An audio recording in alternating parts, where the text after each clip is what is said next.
محمد عبداللہ صاحب پوچھتے ہیں کیا سگریٹ حرام ہے یا مکروہ یا دونوں نہیں؟ ایک پروفیسر صاحب کہتے ہیں کہ پرانے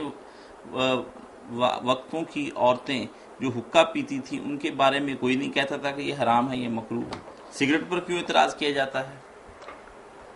بھائی حقہ پیتی تھیں یا آپ لوگ سگریٹ پیتے ہیں، ہمیشہ سے علماء اس کو منع ہی کرتے رہے،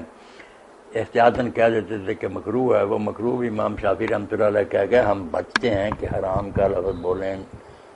نہ خطرہ ہے، اللہ تعالیٰ کیا حرام کیوں کہہ دیا، ورنہ وہ کہتے ہیں جب ہم مکروہ کہتے ہیں نا کہ اللہ رسول کو یہ بات پسند نہیں، معنی اس کا یہ نہیں ہوتا کہ چھوٹی سی غلطی ہوتا، وہی ہے کہ مکروہ تحریمی ہے، حرام ہی ہے، ہم احتیاطاً ذرا اسے حرام نہیں کہتے۔ تو اب ہمارے اس دور میں جو مولانا غلام رسول سعیدی صاحب اللہ ان کی حفاظت کرے کراچی میں شرح مسلم، انہوں نے کئی صفحے لکھے، 100 سے زیادہ ہوں گے تقریباً، موجودہ ڈاکٹروں کی تحقیقات لکھی کہ یہ تمباکو جو کیا ہے، زہر پھانک رہے ہیں لوگ، یہی کینسر کا اسباب ہے۔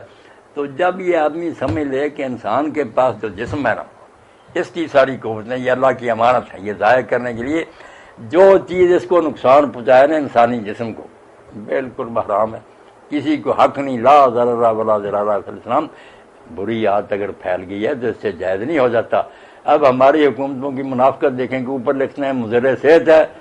بے بھی ہو رہی، بیچی جا رہی، مضر صحت ہے روکو، جیسے منشیات کو روکتے ہیں روکو اس کو، صحت تباہ کرنا کوئی اچھا کام ہے؟ تو بالکل نہ یہی کہنا چاہیے کہ یہ حرام ہے، بوڑھی بھی پیچھلی تھی تو غلط ہی کرتی تھی، وہ کوئی دلیل تو نہیں کہ مائیں ہماری یہ کرتی تھی تو شریعت بن گئی۔